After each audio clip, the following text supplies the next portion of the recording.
Hello लोगोफोर, दिनैनि बे गोदान मोनसे भिडिअ नोंथांमोनखौ गासैखौबो बरायनाय थाबावलायबाय।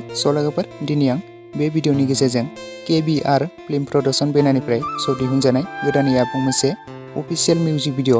जाय मिउजिक भिडिअनि मुङानो जादों गुसु बार।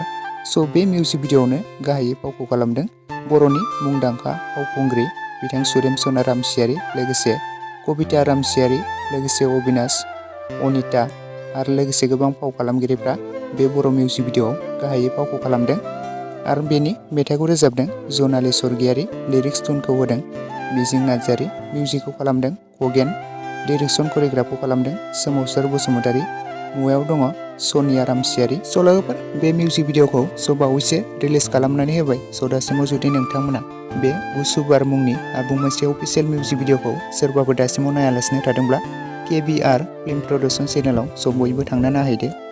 बे मिउजिक भिडिअआ जोबोद मोजां जादों लोगोफोर, मानोना नोंथांमोनाथ' मिथिखायो बिथां सुदेम सना रामसियारि फाव खालामनाय मिउजिक भिडिअफोरा माबायदि जायो। नोंथांमोना जुदि नायाखैब्ला बयबो नायहैदो KBR फिल्म प्रडाक्शन चेनेलाव।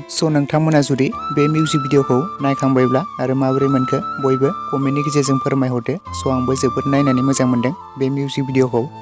नेक्स्ट आपडेटआव दङ दि बर' एन्टारटेनमेन्ट बेनारनिफ्रायबो दिहुनजानाय गोदानै आबुं मोनसे अफिशियेल मिउजिक भिडिअ। जाय मिउजिक भिडिअआ मैयानो रिलिज जानानै थांबाय।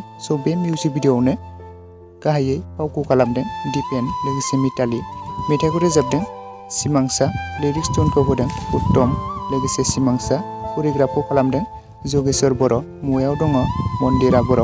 लोगोफोर, बे मिउजिक भिडिअनि टाइटेलनि मुङानो जादों अ सना। लोगोफोर, बे मिउजिक भिडिअखौबो मैयानो रिलिज खालामनानै होबाय। दासिमाव जुदि नोंथांमोना बे मिउजिक भिडिअखौबो सोरबाफोर नायालासिनो थादोंब्ला दि बर' एन्टारटेनमेन्ट चेनेलाव बयबो थांना नायहैदो। बे मिउजिक भिडिअआबो जोबोद मोजां जादों लोगोफोर।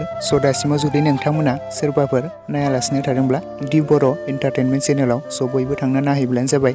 आरो सोर नोंथांमोना बे मिउजिक भिडिअखौबो नायखांखो आरो माबोरै मोनखो बयबो कमेन्टनि गेजेरजों फोरमायहरदो। लोगोफोर, लोगोसे आंनि दासिमनि भिडिअ आपडेटआ बेखिनियावनो। भिडिअखौ नायनानै जुदि नोंथांमोना एसेब्लाबो मोजां मोनदोंब्ला लाइक खालामदो, लोगोसे जुदि चेनेलाव गोदानै फैदोंब्ला साबस्क्राइब खालामनानै खाथिनि बेल आइकनखौबो अल प्रेस खालामना लादो, जाहाथे नोंथांमोना बेफोरबायदिनो गोदान भिडिअफोरनि आपडेटखौ मोनबाय थायो।